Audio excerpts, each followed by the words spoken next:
விழுப்புரம் மாவட்டத்தில் தென்கொடிப்பாக்கம் என்னுடைய சொந்த ஊர். இந்த ஊரில் பல நில மோசடிகள் நடந்துள்ளது. இதற்கு காரணம் கிராம நிர்வாக அலுவலர் மற்றும் தாசில்தார் கள்ள வருவாய் காரணம்.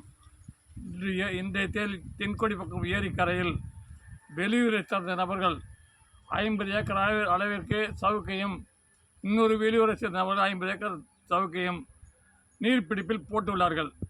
இப்போது வெட்டும் நிலையில் உள்ளது.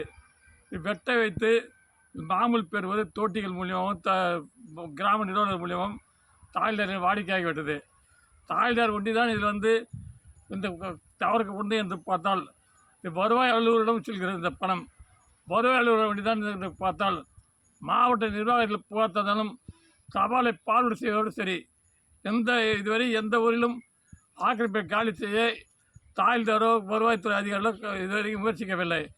நீர்பிடிப்பில் ஒரு நாளைக்கு ஒவ்வொரு ஊரிலும் 20 ஏக்கர் 30 ஏக்கர் பிடிப்பு ரேஸாகிறது.